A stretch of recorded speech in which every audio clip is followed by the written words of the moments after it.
Hi, how's it going? I'm Milo, and on today's stream, I'm in a different location slightly in my house, so recording conditions are a little bit different, so I'm just working out some volume levels and stuff. That looks fine. Hopefully that balance is good. Okay, so, for the monthly game club that I run, it was my turn to pick, and I chose one of my favorites, Sonic Rush. So that's not what I'm playing today, though. What I'm playing today is a kind of predecessor to it, a precursor, if you will. Of course, Rush is the fourth Sonic game made by the company Dimps, but Dimps was formed by former employees of Capcom and SNK. And one thing that SNK did, and one of the earliest Sonic games to be released on a non-Sega platform, is this, Sonic the Hedgehog Pocket Adventure on SNK's own Neo Geo Pocket Colour console. Isn't that cool? Let's get my notes up. Yeah, so 1999. We can talk more about those things as we play, but basically this was an attempt to make a classic style game at a time when those were going out of favor because Sonic Adventure was new. And that was sort of the new paradigm for the series. So what this one does is takes some of the designs and setting created for Adventure on the Dreamcast, and then makes a classic style game using those things, although it's a bit of a hybrid, as we might see. It evokes heavily Sonic 1 and 2 on the Mega Drive. One interesting thing I found when setting this up was the screen resolution of the Neo Geo Pocket Colour, which apparently is 160 by 152. It's one of the squarest screens out there. Squarer than the Game Boy, to be sure, and I believe it's vertically aligned, so it's actually taller than it is wide.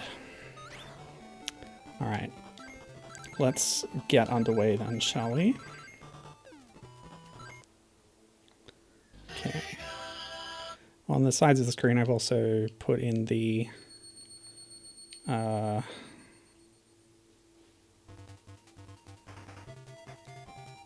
cover art taken from the Japanese release, although it's very similar in all regions, where you can see adventure-style Sonic, as you can also see him on the title screen here. Now, here's a disclaimer up front, actually. I'm not too familiar with the Sonic series, so if I miss any nods and references and such, I'm sorry. There's not much I can do about that at this point. I just wanted to play this game. But what I have read is that, to quote Sonic News Network, the fandom wiki for Sonic the Hedgehog, all music tracks are 8-bit arrangements of pieces from the original soundtracks from Sonic the Hedgehog 3, Sonic and Knuckles, and Sonic Jam. Now, famously, Sonic 3 and Knuckles has a soundtrack that was composed by, what was his name? It came out recently. It's basically like Michael Jackson's music team, but one guy in particular did most of the work, and it wasn't Michael Jackson.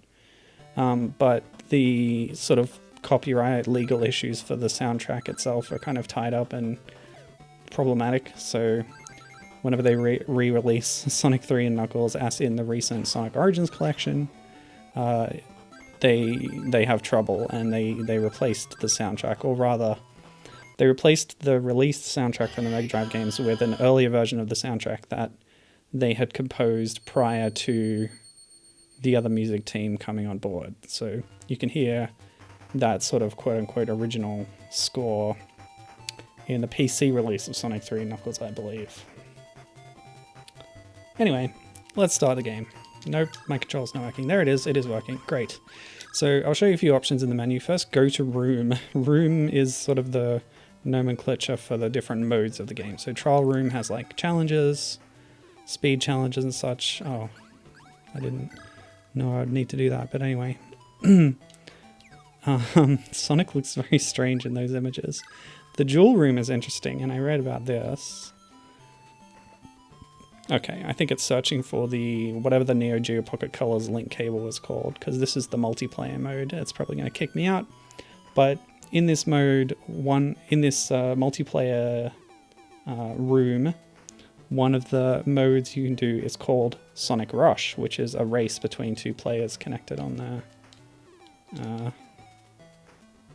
their systems. And that was before, that's the same name as the game they made later on the DS, Sonic Rush. That's just a fun trivia thing. Puzzle Room is a fun thing as well. One of the collectibles in the game is little puzzle pieces, and then you use them to assemble a picture in here. It's a bit like the Donkey Kong Country Game Boy Color port and for DKC 1 and 2 on the Game Boy Advance. They all had collectible picture things as well. So that's fun. Alright, Neo South Island Zone. Oh wow, we're right into it, so let's get on with it. Of course I can do a spin dash, so that's normal. Yeah, I'm not great at Sonic games, so that's another disclaimer. This is going to be a bit of a learning experience for all of us, I think. That's alright. Oops, yeah, well, we're on the lower path already, that's okay. Like, skilled play and maintaining speed rewards you with breezier upper paths. Oh, I already lost my shield. One thing I do want to try and do is get the Chaos Emeralds, which you get by doing the special stages. And you do special stages by collecting 50 rings and then completing the act. Oops, well, that's already happened. And I haven't set up controls.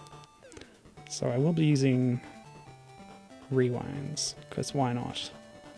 I'm in no mood to not rewind. But I had not set it up beforehand. Okay. Oh, good.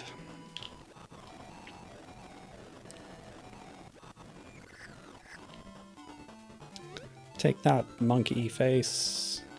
All the badniks have names, I don't know them. But I believe the badnik sprites are based on ones from Sonic 2, perhaps. At least the animals are. Some of the character designs are more, like I said, taken from the adventure modern style. Especially on the menus, but as you can see in-game, this actually looks pretty classic. There's this nice black outline around Sonic's sprite that I think is very attractive. And just the proportions of him and the look, I really like the look of this sprite. He's got a few different looks over the classic series. Kind of morphs from game to game. Yep. Okay, so once you get to the end, there wasn't actually a Robotnik signpost, but the Sonic signpost just appeared. Yeah, but that giant ring appears when you get to the end with 50 rings, and then you'll go to one of these stages. So I did a bit of research about special stages. A lot of them in the series take after the Sonic 2 stages, which is basically this, running in a half pipe with this pseudo 3D effect. Various consoles can handle that to greater or lesser effectiveness. Oops. I think the second most common kind of special stage is the Sonic CD type. What? Seriously?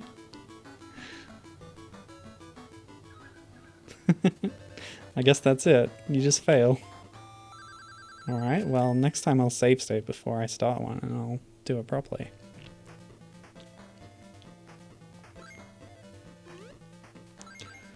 So yeah, it's despite it being pretty common, like I said, I don't have much experience with them. I have played Sonic Rush. Sonic Rush has special stages that are like that, although they're touchscreen controlled. I'm going to turn the game volume up a bit, because it looks a little low during gameplay. The C voice shouting at the start threw me off a little bit, because it was quite loud. Okay.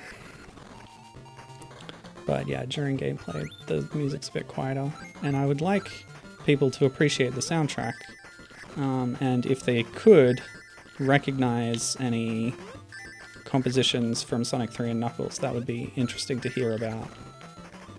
This is something I should have researched more beforehand, but I was a bit pressed for time this week. I'm still sick. So I've been at the doctor this morning. Anyway, it's fine. There is a different music track as well when you get the super speed up shoes, which overtakes the song that would normally be playing. So yeah, this is very much in line with what I know about Green Hill Zone from Sonic 1 and 2. In terms of the look and everything. We'll see how later stages play with that. Oh, no special stage? Guess not. Another thing I read about this game and its usage of things... Oop. Sorry, okay, another thing I read about this game was the fact that the first boss uses a big hammer. This is a trope that would recur in many of Dimps' later games, the advanced games, the Rush games. If you're not familiar with Dimps' work on the Sonic series, let's cover that because as I said, this is sort of a predecessor to those games.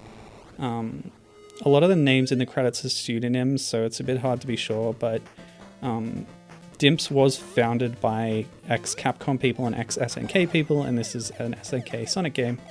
And a lot of stuff does carry over, minor stuff like... Sorry, Gibbon, yeah. I started a little bit early because I was ready. I've only been going for 10 minutes though. This is a bit of preamble and I've just got through the first zone, so you didn't miss much. Sorry about that.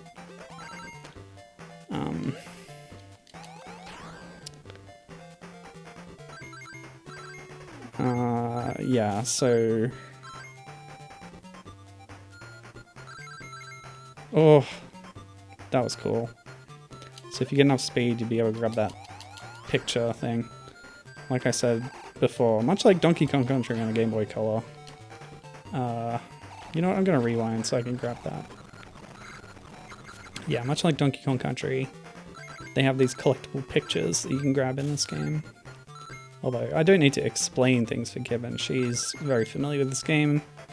She said it permanently lives in her Neo Geo Pocket Colour. Which is fair enough. The system doesn't have a huge library, to be honest. It sadly did not get a whole lot of third-party support. Most of the games on it are SNK published, so developed by the hardware creator, or published by them. A lot of it is fighting game conversions, so you do get one thing that I have played on stream before, SNK Gals Fighters, which is kind of a crossover between several different SNK fighting franchises with just the female characters. That's the only NGPC game I've played on here. Why can't I leave? Okay, it worked that time for some reason. Yeah. Okay. So yeah, you'll find lots of SNK fighting franchises on there in this sort of 16-bit-ish or 8-bit-ish pixel style. Like King of Fighters and such.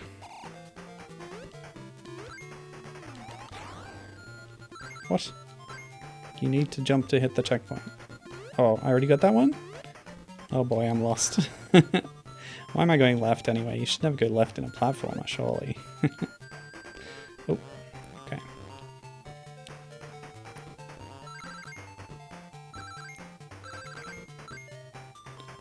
Okay. What's this? Oops. Well, that's fine. Oh, cool. Nice maneuver. One thing I also read about this, if you look closely at Sonic's sprite, he's got green eyes. This is part of the design ethos that came over from the adventure context into what is otherwise a fairly classic style sprite. That was another picture, lovely. Where do I go now? Down here, I guess. Green eyes.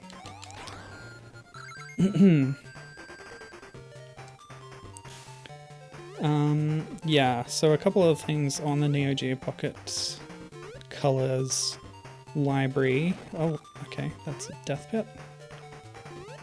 There was a couple of Rockman arcade games called Power Battle and Power Fighters. And they did a compilation title on the PS2. No, it's Rockman Battle and Rockman Fighters, and then it's Power Battle Fighters is the PS2 one. They also did a version for the Neo Geo Pocket Colour called Rockman Battle and Fighters.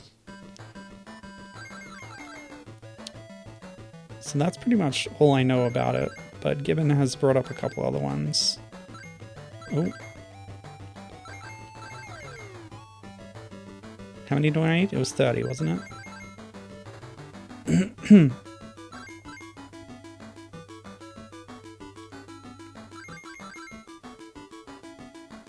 Was it 50? Cool.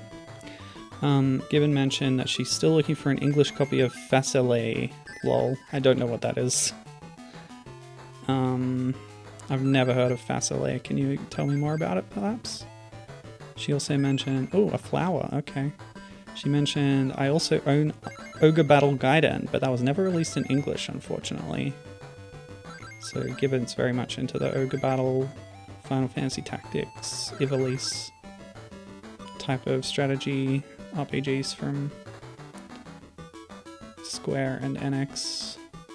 Who was Ogre Battle by before Square NX got their grubby little mitts on it? Was it NX?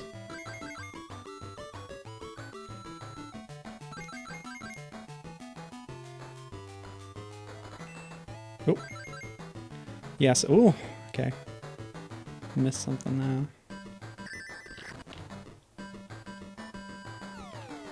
So these go in steps where you get sort of checkpoints and then new ring goals.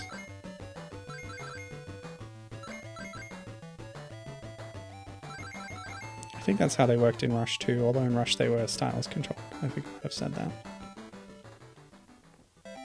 Oh, that's a classic style Chaos Emerald. The hexagonal shape. Rather than the whatever diamond cut or whatever it's called. The way they look in the modern games. Oh, continue. Love that. Secret plant zone. So I believe this is pretty similar to Chemical Plant from Sonic 2. Just with a new name. That might be the trend of this game, but we'll find out.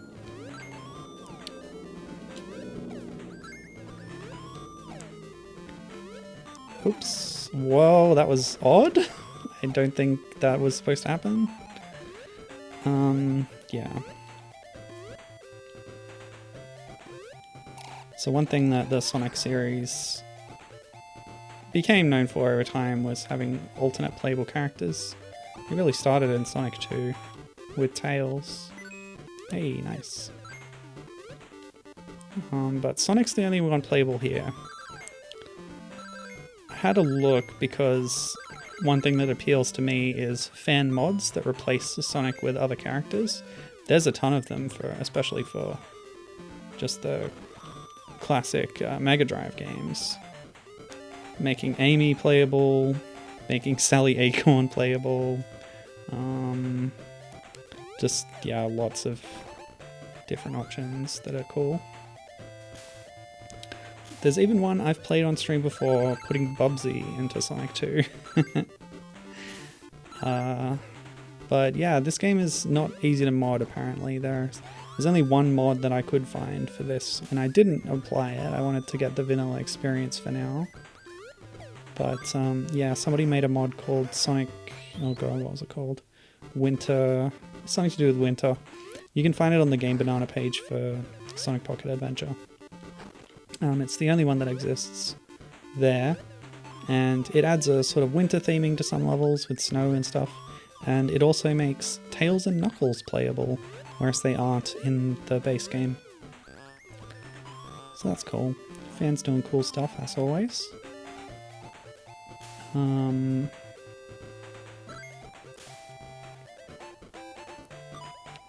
Of course, the advanced games are probably one of their big features is having a large playable cast, so there's a lot of options there. Amy's there with a hammer. Cream was introduced to the playable cast with those ones. Or maybe she was in Heroes before that, I don't know, whatever. But yeah, Cream can kind of fly by flapping her little bunny ears, it's very cool. And then they brought Blaze into the fold with Rush and Rush Adventure, and that was great. Blaze is my favorite Sonic character. But yeah, as of right now, it's just Sonic himself. Oh, I see. So when I jumped off the top of the screen there, I was actually hitting some of those orbs that were above the screen layer that had flown up before. Okay, so Gibbon's telling me about some Neo Geo Pocket Colour stuff. Facile. Facile is a rather interesting mecha TRPG, that's tactical role-playing game, published by SNK, where you have to, like, give your mecha individual commands from a deck of chips, which control how many spaces it walks in which direction, turning, different types of attacks, etc. Interesting. I've played a board game like that, I think. It's got an interesting aesthetic, and the chip command system is very unique, and it also has a 2-player versus battle mode. Cosmic Casino. Casino is a very common level type in Sonic games. I'm a little disappointed there's not more originality in this game, but you know, Sonic games are always remixing stuff, especially from the first 3 or 4 games.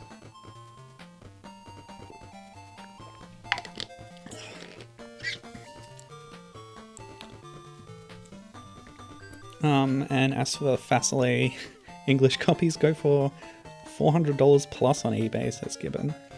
And the Ogre games were from Quest. Okay, that was my mistake. Quest, yes.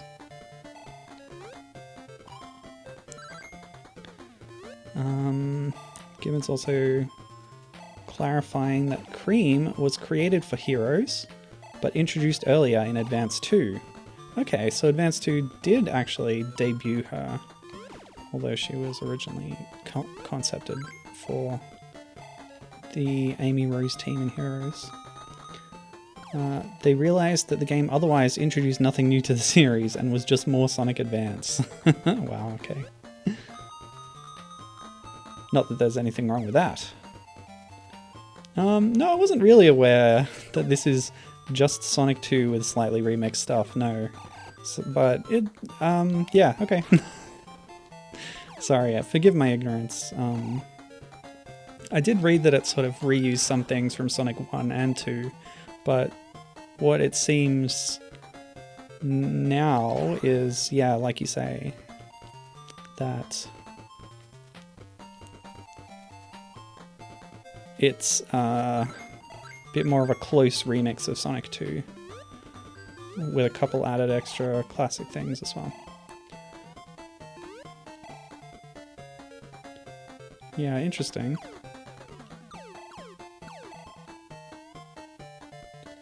I think not having Tails there is kind of a big deal, at least not in this main single-player mode. Having him was a huge thing in Sonic 2, I feel.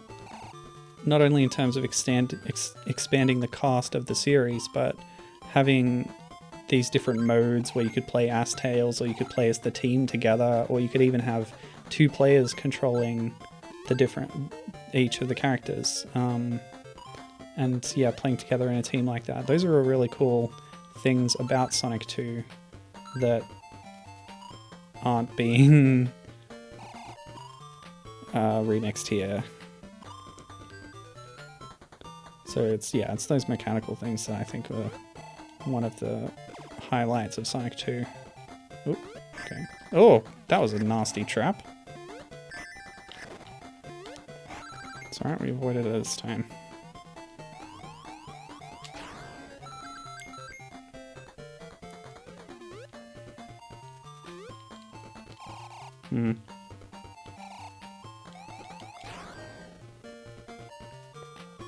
What about the bosses? Because I read about the hammer boss being kind of remixed in later Dimps Sonic games.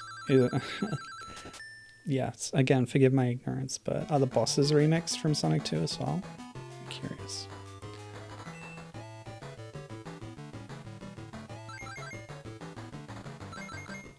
Oh, that didn't go well. I'll just reverse that, that's fine. This kind of gameplay style for the special stages, I spoke about Donkey Kong Country before, but I'm going to bring it up again because Donkey Kong Country 3 on the Game Boy Advance, another game I've featured on stream, has minigames added. Among them, Swanky's minigame is, yeah, very much like this, 3D tunnel thing where you're collecting stars in patterns quite similar to this. And there's obstacles. It's in a lot of ways, yeah, just riffing on Sonic 2 basically, but this is also riffing on Sonic 2. So if you ever wanted that Donkey Kong Sonic connection, that is one of many connections. The special stages are lifted wholesale and used in DKC3 GBA. Not the only thing that game lifts. Some of its other minigames, Cranky's one is taken from International Karate Plus, a classic game of yesteryear. Funky's minigame is taken from Rare's own earlier NES game, Cobra Triangle, with sort of boat combat and boat racing and stuff. It's pretty impressive. And lifting from their own earlier work is one thing, but stealing from like Sonic 2 is a bit different. I don't know.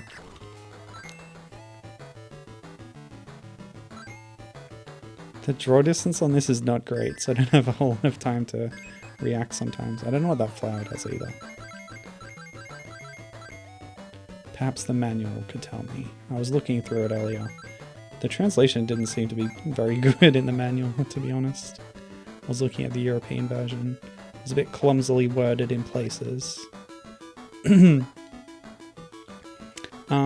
was talking about the hardware features of the Neo Geo Pocket Colour earlier. One of the things that it was lauded for. Are you kidding me? Fine, I'll reverse my progress. I think if I just do better on that last bit, I might make it. Oops, well.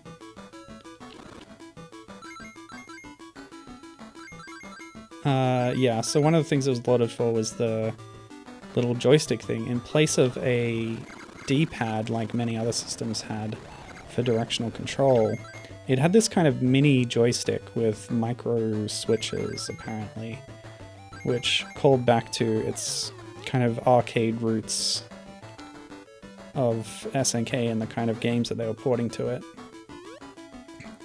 The arcade fighting games and such, and it was something that made it uniquely suited for these fighting game ports, or conversions, rather.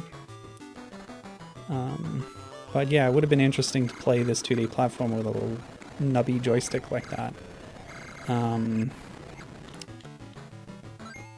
But that's what I wanted to bring up, was the manual for this game calls it a lever. It doesn't call it a joystick or a whatever else people call those things. It called it a lever. L-E-V-E-R. A lever. And I don't think I've ever seen that terminology applied to a game controller. I thought it was a bit unfitting, to be honest.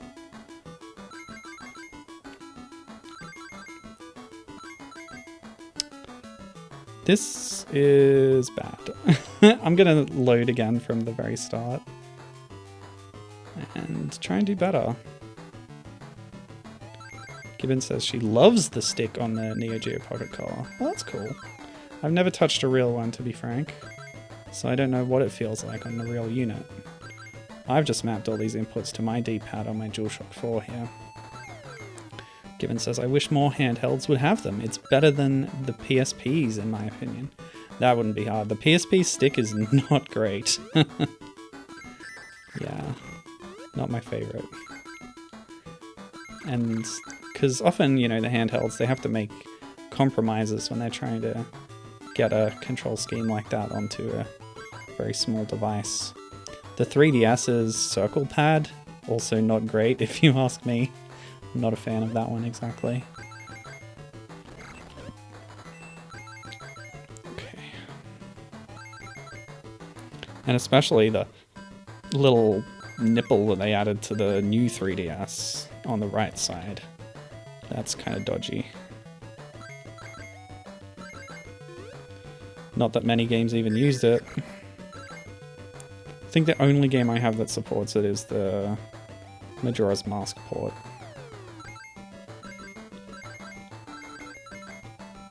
It was like that and Monster Hunter, and that was about it.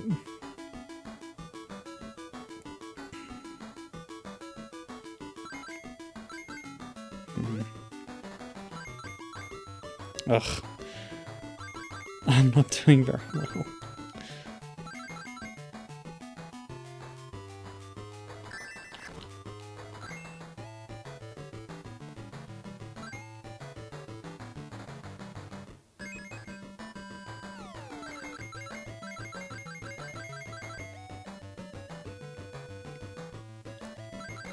Actually, if there's one thing the joystick would be better for, it would be these special stages.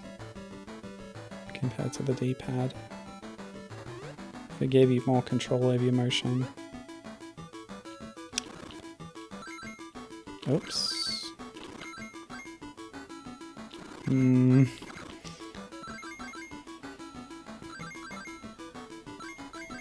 Oh, we just scraped by there. Hopefully that's the end. Yes, cool. Given says, to be fair, the PSP stick just gets worse with every successive model.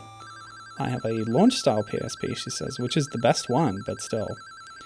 My PSP is the E1000, the one they released later that didn't support Wi-Fi, but was not the Go. Well, the Go must have supported Wi-Fi. It didn't have a disk drive. Anyway. Given also says, any game that supports the Circle Pad Pro will have nipple support.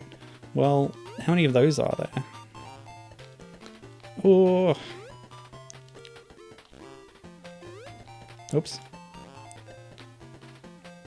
I don't really know the secrets of gaining more momentum in Sonic, because I want that picture. Half pipe momentum. Yeah, I'm not getting it. Never mind. I have a few pictures at this point. When I'm finished, we'll check out the gallery, see what we've earned. Given says she hates these bonus stages. Yeah, I'm sympathetic to that viewpoint at this juncture.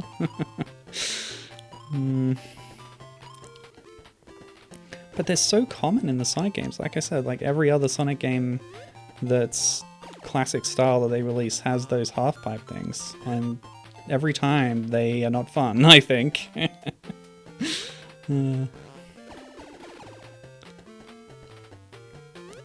It's just one of those symptoms of, like, I don't know what to call it, like slavish adherence to nostalgia. Like, a new game comes out and it tries to evoke the older game without acknowledging, like, design missteps in the older game, or the fact that something could be done better, or you could change something and make it more fun. But no, it was this way in the old one, so it must be this way in the new one also. Anyway. That's part of why I'm kind of disappointed that this is just remixing Sonic 2's stages.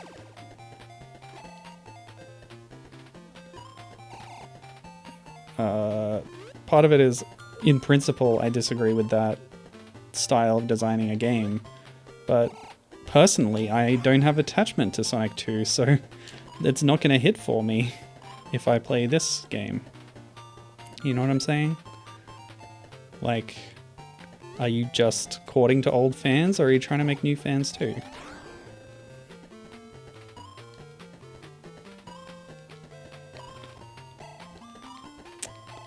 What's the deal here? What's the goal? Do I want to get into that pocket? What happens if I win? If I win a spin? Whatever, I do not enjoy simulated gambling in games, so I'm going to move on. It's odd to mix pinball and slot machines. Alright, boss time. Oop. Lost my shield already. Okay, I don't mind if I get hit. There's no special stages in a boss act.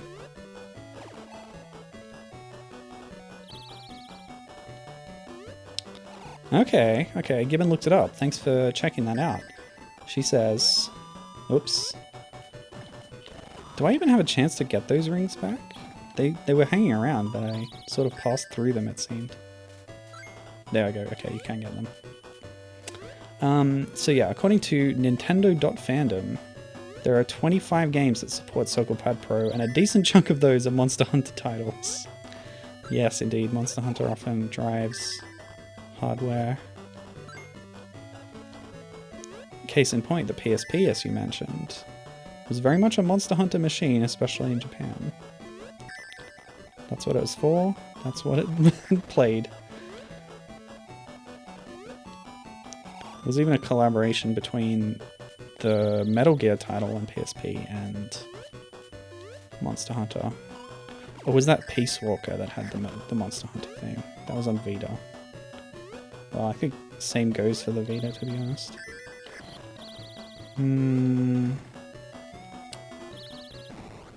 There we go.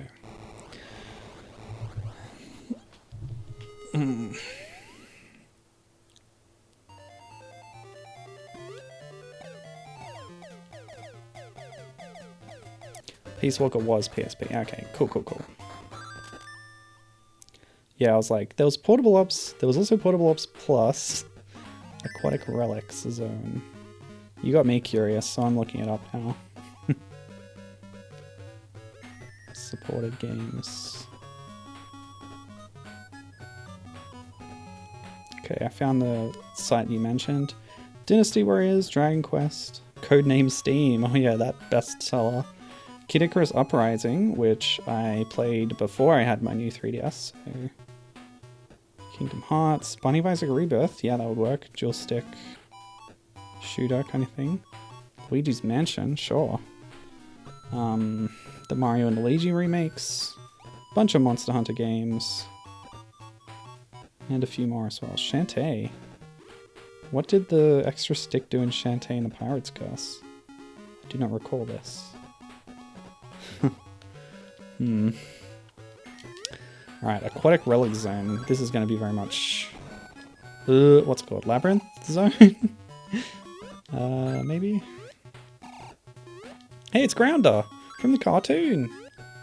Awesome.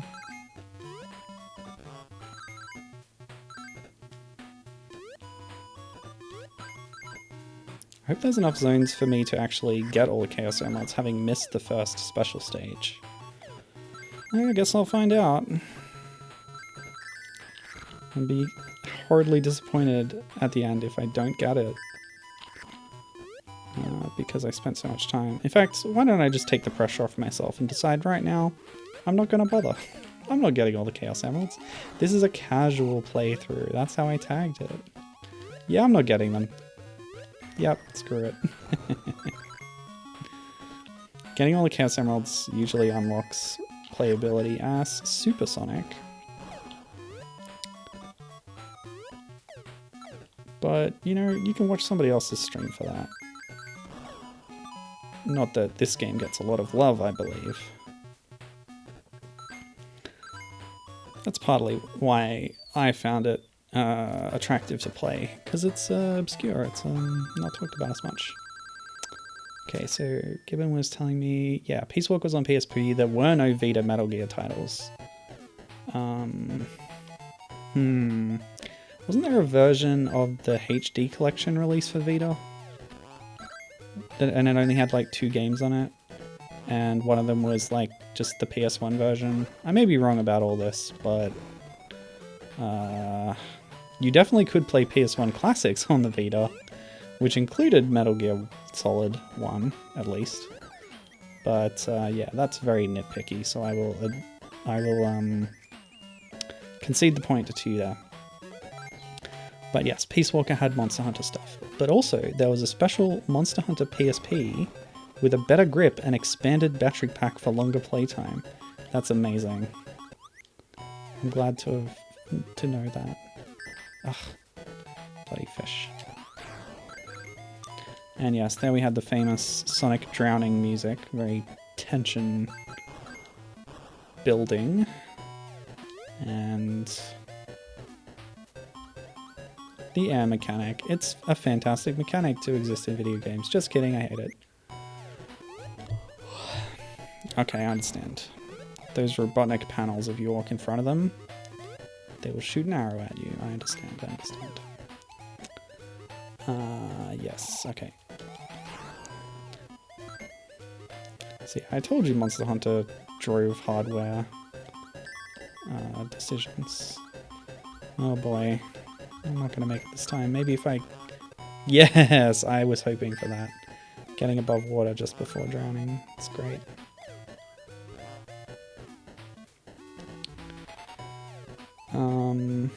What the heck? Okay. So Gibbon tells me Kid Icarus Uprising, famously, only has Circle Pad Pro support for left-handed controls and doesn't let you play the game with a twin-stick control scheme, as that wasn't Sakurai's vision for the game. Unamused emoticon face. Yikes. Sakurai. Oh, here's Knuckles. Cool. So yeah, this isn't just Sonic 2, because Knuckles is in it. I guess there is Sonic 2 and Knuckles. When you lock on Sonic and Knuckles to Sonic 2, you can play as Knuckles in Sonic 2. But anyway, here he is. I don't know what the story is. The manual that I checked did not have a story section.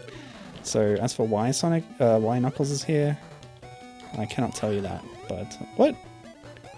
He blocked me. He blocked my spin dash. What? When is he vulnerable? When he's not punching, I guess, and not spinning and not gliding. So when he's... Yeah, okay. There's a lot of times when he will kill you. Okay, you can hit him from below while gliding, it looks like. Pop. No, too slow.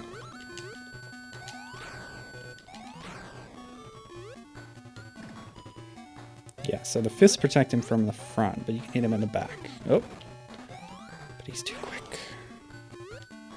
Knuckles.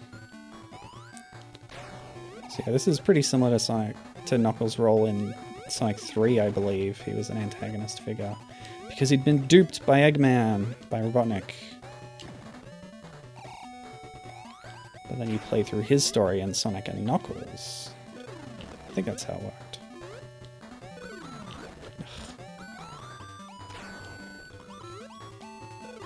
Go away. Oh, okay, yeah, that does answer my question earlier. Gibbon says... Oh, poor guy. Hey, wait, what's that emerald? That's a modern style emerald. Is that the Master Emerald? This looks very small. Silent cutscene. Robotnik's here. You fiend, you... Now we're buddies. Let's get out of here. Oh, not so much. Poor Knuckles. He's going to be buried. Hey, it's the hurricane, or whatever it's called. Tornado? I forget. Apparently the design of the biplane is taken from modern series. Oh, wow, okay. We're on top. Yeah, this happens at some point in the classic series. Oh, hang on a sec. Secret. Go straight up. But yeah, Gibbon was telling me just now, I should say it's Sonic 2 with new bosses. So yeah, the bosses are new, but the zones are old. Which is cool, I guess. I like having some new stuff. Yes. Also, Gibbon was saying, I would check my manual, but I have no idea where it is. Let's see if I can find a story for you. Thank you. I'd love to know if this game has a story. Like I said, I checked the EU manual that was archived on Sonic Retro, but I don't believe it had anything about the plot. Although that reminds me of an interesting point that it was worth bringing up about this game.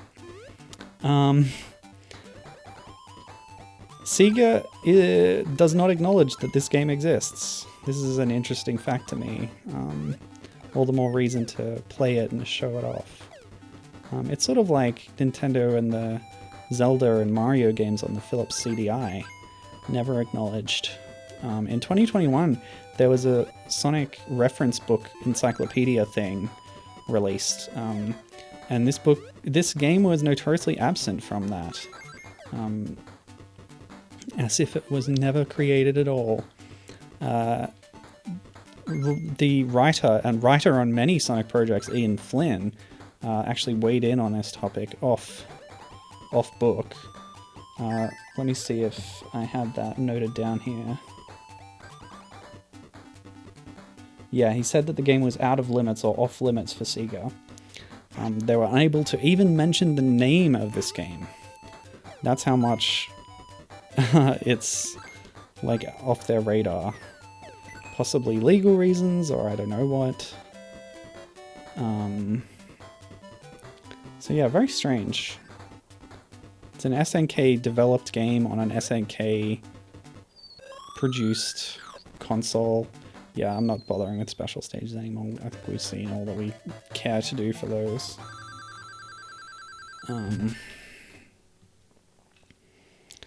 So yeah, pretty interesting that. Okay, so there's only one part of that, and now we're in arrow-based zone. Okay, cool. Gibbons looked it up. Yeah, no story. Not even on Sonic Wiki. Okay, well, guess we'll have to make it up for ourselves. There's a lot of games that sort of squeeze themselves into a continuity between the classic games, you know, up to 3 and Knuckles, Chaotix. Well, Chaotix is very much ignored as well. I'm sure it was in the encyclopedia, but yeah, that's not talked about much. Anyway, squeezing into this zone between the classic series and the modern series, which started with Adventure. So Sonic 4, one of Dimps' later games, fits into there, as does the more recent Sonic Mania. So yeah, it's a very common thing. And this is sort of one of the first to do it. Oh! Very slippery. Okay. Try again.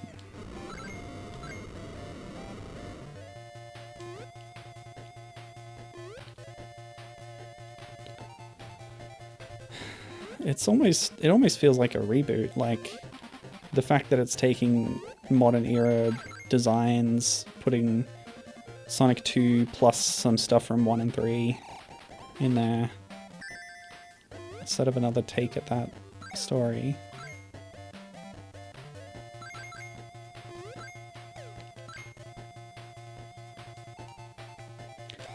Don't think any of the comics have tried to adapt this story either.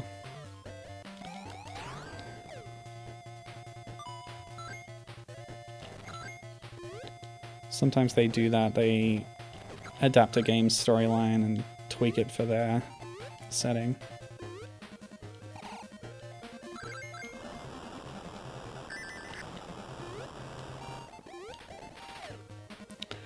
But I wouldn't expect them to do so for this because, you know, the 3D games, the modern style adventure, that was the new hotness.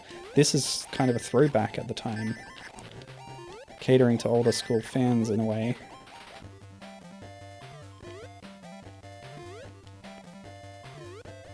And I'm sure those sort of adaptations would be keen to move on to the big new thing that Sega's promoting, which is the 3D games, you know. I'm just glad that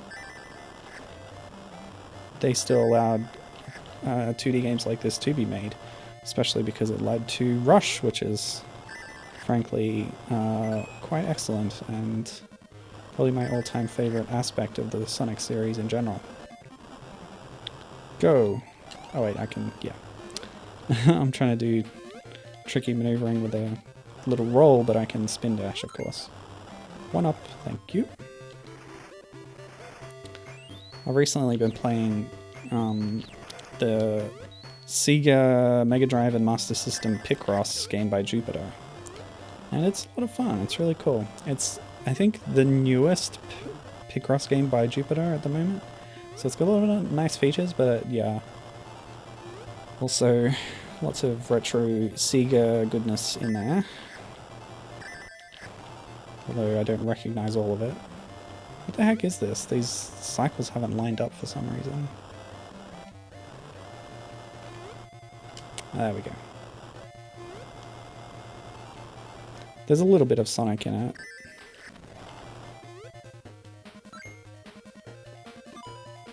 Honestly, not much though.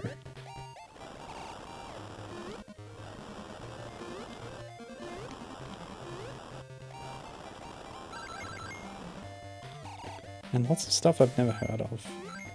It's a bit odd, actually.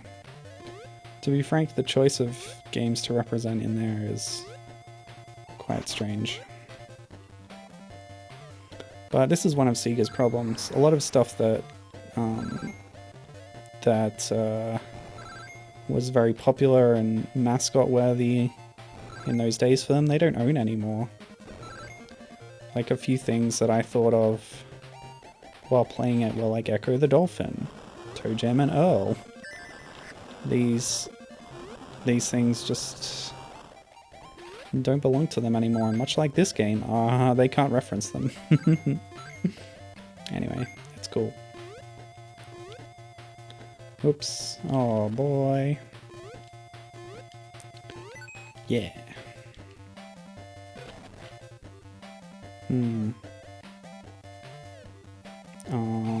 Okay.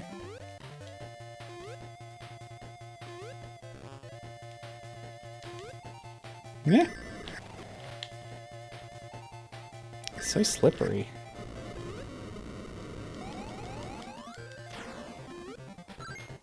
Ugh. Okay. This time we're good. Let me see. Yeah, on the case of this game not being referenced by Sega anymore, Gibbon said, "That's odd, considering it has connectivity with Sonic Adventure." Now, what do you mean by connectivity? Do you mean actually like hardware or like software connectivity to the Dreamcast or something? Was that a thing that they did? What do you mean in terms of the updated designs and such? Because yeah, I think it's odd. Oh, whoa, what the? It's this guy. Who's this? Is this Silver Sonic or is this Mecha Sonic? It's not Metal Sonic.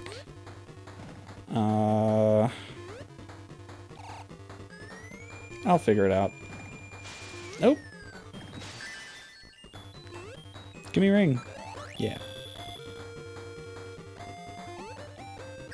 Nope. I thought he would pop up by then.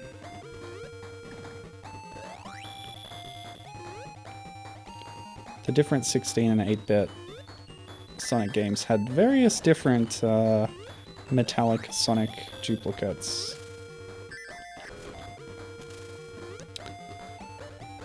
Including Chaotix, I believe. The new arc in IDW Psych, again, with Ian Flynn writing, is going to bring some of these back, I believe. Which is cool.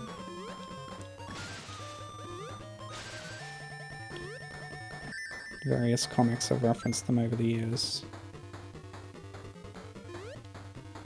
Boop. You got booped, son.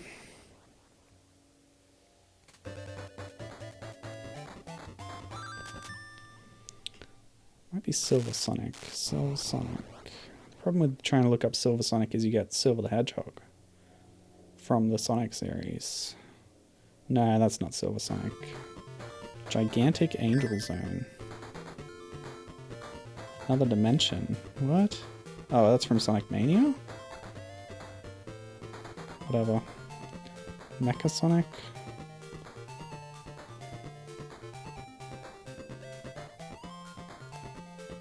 Nope. Where's like the See Also section? Wait, See Also Mecha Sonic? Oh, that's disambiguation. Oh, there are too many.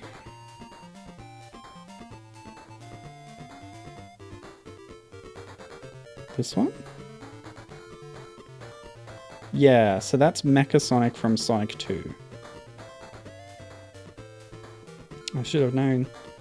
Just directly lifted from Sonic 2 like so many things. Okay. Oh wow, this is fascinating. I didn't know about this. Gibbons saying that the Neo Geo Pocket could connect to the Dreamcast via a cable link, and if I recall correctly, she says, you could transfer stuff like wallpapers or something from Pocket Adventure. I could be misremembering that. Wow, so kind of like the GameCube, Game Boy Advance link cable, or the Nintendo 64 transfer pack for the Game Boy Color. It's interesting that they would have that connectivity given that the Dreamcast already had a miniature digital device with the VMU. But yeah, I guess if you're going from the Neo Geo to Dreamcast, there wouldn't have been many things that used it, surely. There's not much in the Neo Geo catalog, the Neo Geo Pocket Color Pocket Color catalog. Although, yeah, I didn't. Is there a Neo Geo Pocket without color? Because I didn't look that up. I just know that the library of the Neo Geo Pocket Color is quite small. Anyway, yeah. So, let me see. What did she say? Wallpapers or something. Is the content that was unlockable in that way available in modern ports of Sonic Adventure? Because if it's not, then that sucks. It should be. Oh no, lava.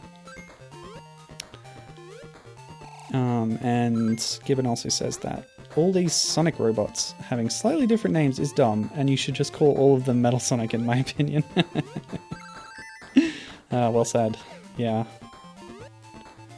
There are, like, distinct ones that have different designs, but yeah, they're essentially all versions or takes on the Metal Sonic concept. So, I agree. Now, I was scanning my notes and I realized I started saying something a long time ago that I never came back to. Oh, I read about this. So, at this point, Robotnik has changed outfits and now is in his Sonic Adventure getup, whereas before he was in a more classic style outfit. That's fascinating, isn't it? That's pretty cool. Oh, that's a death? Okay, sure, whatever. So yeah, he's wearing the new jacket, and isn't that interesting? Alright, okay. Let's do a little L jump here, thank you. Ugh. Okay, but how do I get out now? Ugh. There we go. Oh. Well, that would have been the easy way. I did it the gamer way. Okay. So Gibbon's telling me Sega helped make the Neo Geo Pocket and Pocket Color. Oh my gosh. I had no idea. I'm sorry. My knowledge is quite lacking here, but yeah, the fact that there was a Neo Geo Pocket before the Color, didn't know that, now I know. The fact that Sega was involved, another ill-fated hardware collaboration, which they would follow up on with the original Xbox with Microsoft, which was supposed to be a Dreamcast successor that was backwards compatible, that fell through. Poor Sega. Although, you know, they had their own mismanagement problems. If you ever read anything about how the Japan and American branches of Sega worked together or did not work together very well, then yeah. Anyway, so yeah, the Neo Geo Pocket Color and Pocket, as Gibbon says, were unofficially a handheld counterpart to the Dreamcast, hence the P in the logo is evocative of the Dreamcast swirl. That is just fascinating. Thank you for sharing this with me. I'm really interested to learn that.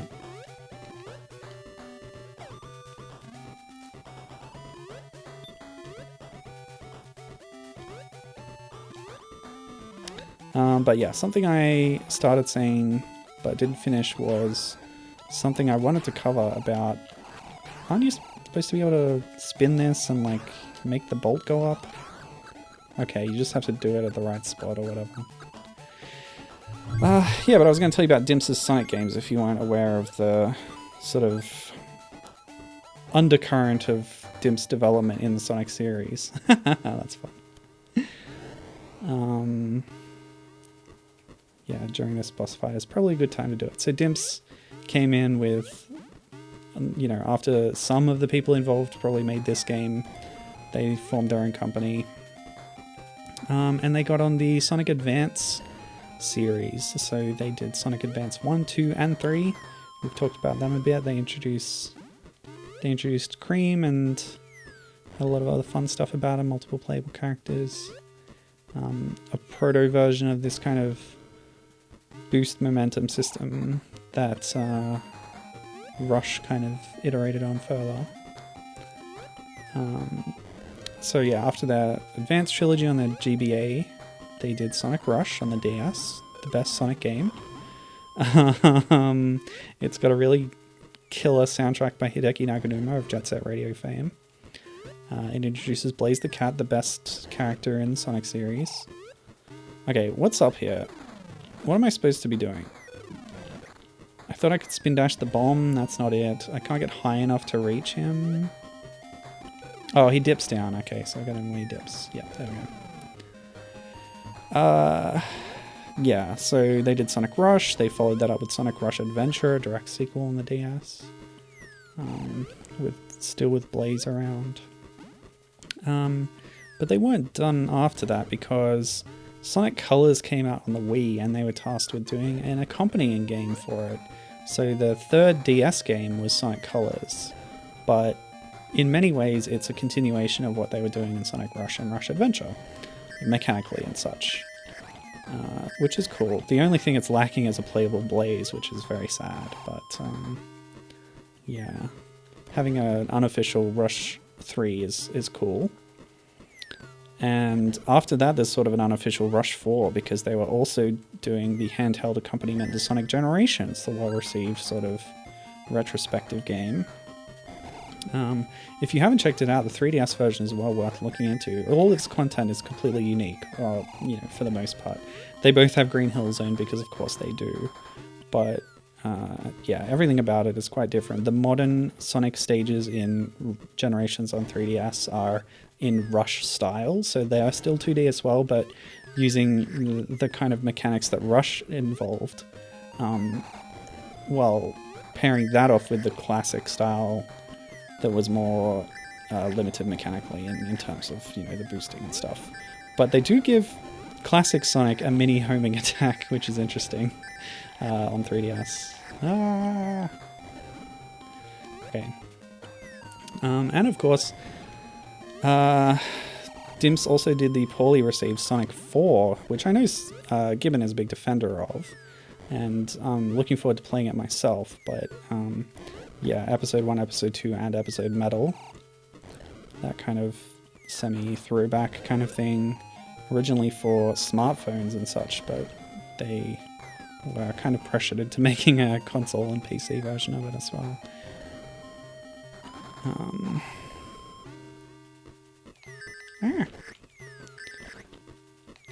So yeah, it's kind of a little bit of a spotty history, I guess. Well, I think a lot of people acknowledge the high quality of most of those games. Sonic 4 is a bit of a black mark on them, but I think it's undeserved, probably, in a lot of ways. Yeah, so that's Dimps' 2D history. They also were involved in the Sonic series for some 3D games, because they did, in the same way they did the Generations and Colors sort of low-spec versions, but for those ones they did 2D games. They also did low-spec versions of Unleashed and Lost World. So for Unleashed they did like a PS2 Wii version, which was fairly different. And the pacing was different and stuff, so I know people are pretty critical of Unleashed, especially its night stages, but the Dimps version of it is quite a different beast, so yeah. What the heck? You can get one hit off and then you have to evacuate. What the heck, Runes? I swear I got 2 bounces one time there. I don't know. I'll take the death. I'll just try it again. Let me see. And yeah, Lost World. So Lost World on Wii U. They did the 3DS version, which is pretty similar, but obviously scaled back a bit for the 3DS. It's still a 3D platformer though. I now recall reading something that I don't know all the details of about the day and night stages in Unleashed being developed by different companies, but I'm not sure about that, so I can't tell you. I haven't done that research recently. There is a mobile version of Unleashed as well, by the way, which I unofficially consider part of the kind of Dimps Rush lineage, although it wasn't developed by them. It carries over some of the mechanics from those kind of 2D revival games that Dimps was behind for so many years. So yeah, mobile phone version of Unleashed, check that out as well. Okay. I guess that covers Dimps' history in the Sonic series. Good. Take that. Is that the end of the game? Sonic got through final.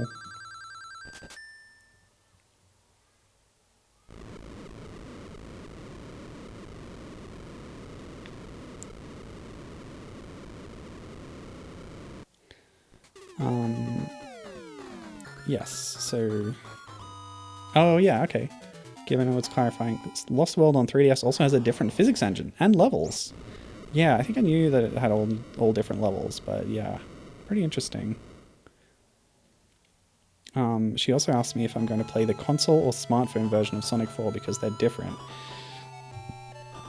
Well, that's the thing. The console version is a lot more accessible these days, so I have it on Steam. That's how I was planning to play it, but the smartphone version might be an option. There were ways to get it. Sega did a kind of weird emulation thing for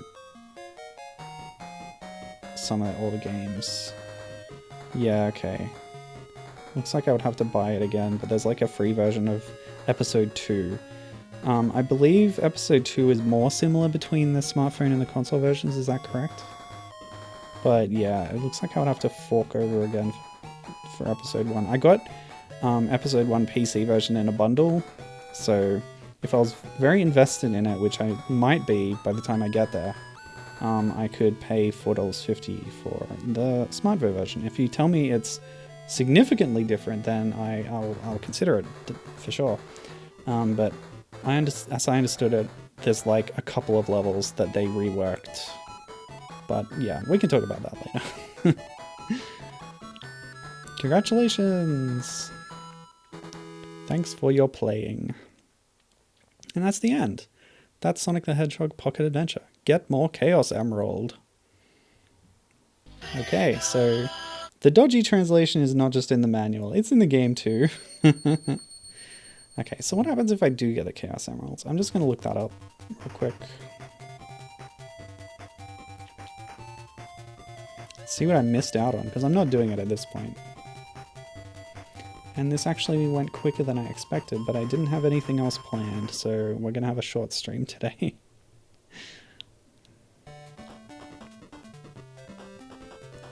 I'll just look up that thing about the thing, then we can look at our pictures. Okay. Here's a guide.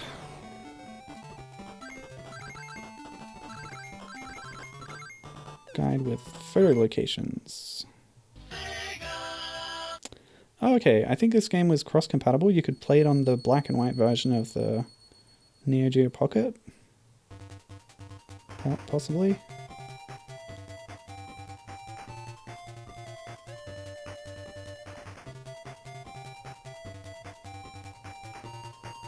There's quite a lot of photos to collect. That's cool.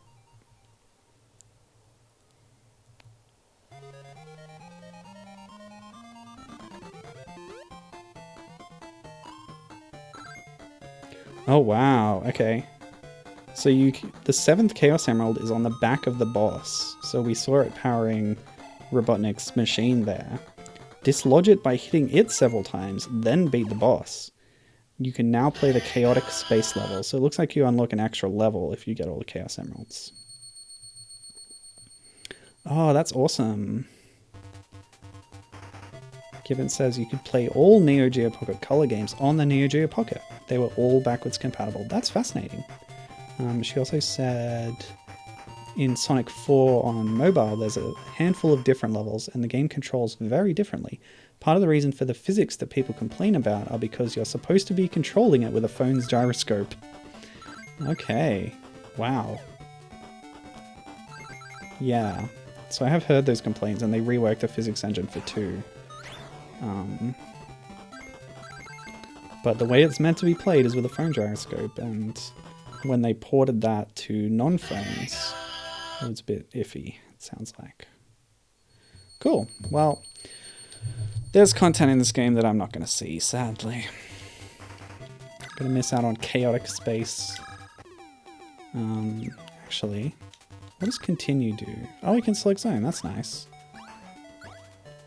Not all of them have 2 acts. I think the classic games had a 3rd act, but that was just the boss. But I'm generalizing.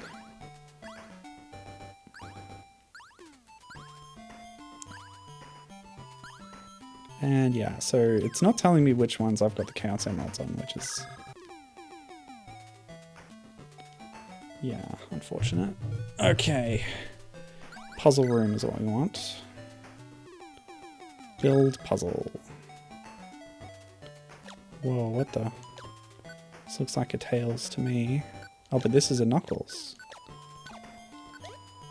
But that's not a puzzle. That's all different parts. Puzzle initialize. No! Don't reset my data. What the heck?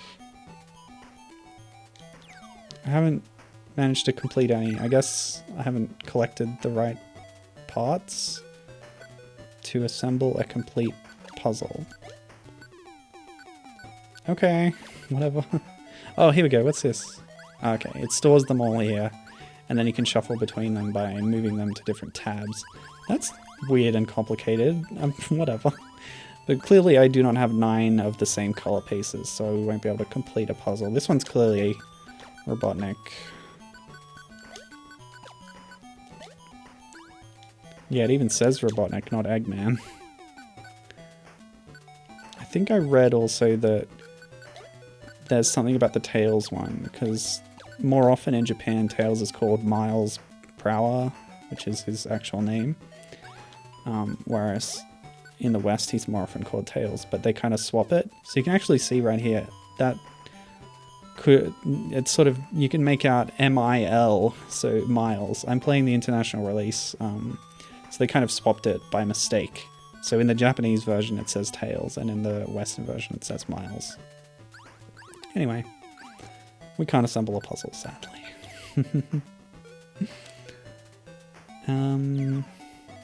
Yeah, so I guess I'm done, because I'm not getting those Chaos Emeralds. Those special stages are too tedious.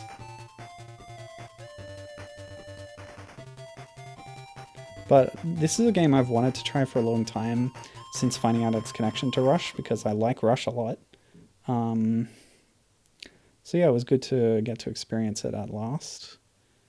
Thank you for coming with me on the journey. In future weeks, I won't be like playing through each and every one of the Dimps games that I mentioned, but I will play other Sonic related stuff on the streams.